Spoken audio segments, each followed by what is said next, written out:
नमस्कार, आप देख रहे हैं राष्ट्रहित न्यूज 24/7 बातें राष्ट्रहित की।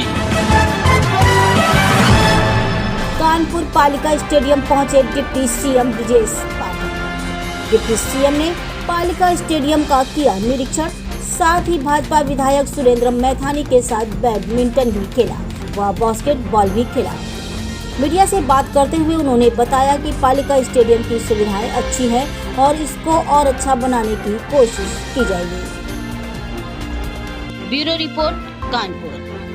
गृहदान के भव्य एवं गरिमामय समारोह में हमारे बीच में उपस्थित हैं लखनऊ के युवा जिलाधिकारी, कानपुर के युवा जिलाधिकारी आदरणीय विशाख जी, चेयरपर्सन यूथ वर्क एसोसिएशन आदरणीय कार्तिक कपूर जी, आदरणीय कार्तिक गर्ग जी, उपस्थित सभी उद्यमी, पत्रकार मित्रों, भाइयों तथा बहनों,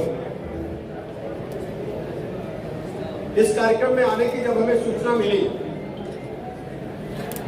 तो मुझे इस बात की तो जानकारी थी कि उद्योग जगत में नए जो आविष्कार हुए हैं, नए जो इनोवेशन है उस पर चर्चा होगी। लेकिन यहाँ आने के बाद जो विभिन्न स्टॉल्स को हमने देखा, वास्तव में युवाओं ने बहुत अच्छा काम किया है।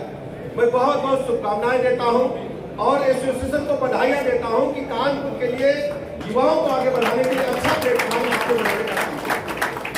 हम सब जानते हैं कानपुर उद्योग जगत में अग्रणी भूमिका आजादी के पहले से और आजादी के बाद लगातार निभाता रहा है। लोगों को रोजगार देने के साथ हो या उद्योग जगत में नंबर 1 पर आना होगा। इसी कानपुर को पहले उद्योग जगत में मैनचेस्टर के रूप में जाना जाता है। लाल इमली के बगैर कानपुर के नाम को कंप्लीट ही नहीं माना जाता था। लेकिन जैसे जैसे पुरानी मिलें बंद होती गई और नए उद्योग लगे, लेकिन युवाओं ने जो अच्छा काम किया, अद्भुत काम किया है, ये उत्तर प्रदेश के लिए, पूरे भारतवर्ष के लिए अच्छा काम है। मैं सभी नौजवानों को बधाइयां देता हूं और मैं इस बात का उन्हें भरोसा दिलाता हूं। अच्छे अच्छे प्रोडक्ट्स हमने देखे, जैसे सोलर के क्षेत्र में जो मूविंग प्लेट्स लगाने का इंस्ट्रूमेंट है, अद्भुत उनका इनोवेशन है। इसे हमें सोलर एनर्जी और अच्छे ढंग से मिल पाएगी। कुछ उसके एक्सेस हम स्टोरेज को बढ़ा पाएंगे।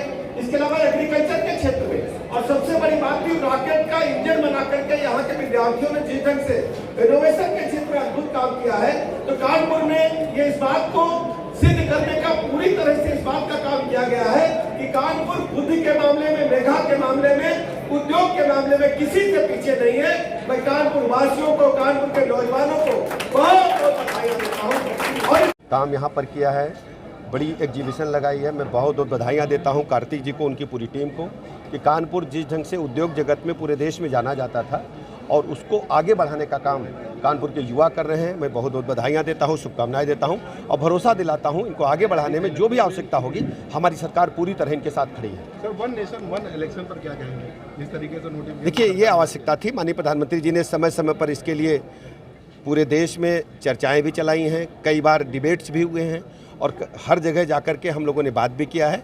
अद्भुत काम है। इसके होने से जो खर्चा है अनावश्यक, उसको हम रोक पाएंगे और समय समय पर इलेक्शन होने की वजह से पूरे देश में कहीं न कहीं आचार संहिता रहती है, जिससे उस स्टेट का डेवलपमेंट भी रुकता है। एक साथ चुनाव होने से पूरे देश के नागरिकों को सुविधा रहेगी, हमारे देश पर अनावश्यक खर्च भी नहीं आएगा और सबसे बड़ी बात यह है कि डेवलपमेंट को हम तेज़ी के साथ आगे बढ़ा पाएंगे। मायावती कह रही है एनडीए और इंडिया दोनों का हिस्सा नहीं होंगी।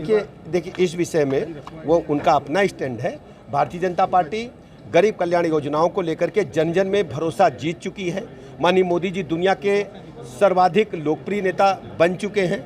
इन 9 वर्षों में देश का पूरी तरह से चतुर्मुखी विकास संभव हो पाया है। हर क्षेत्र में देश तेजी के साथ आगे प्रगति कर रहा है। 14 से लेकर 22 तक सभी चुनाव में भारतीय जनता पार्टी ने वोट प्रतिशत अपना बढ़ाया है।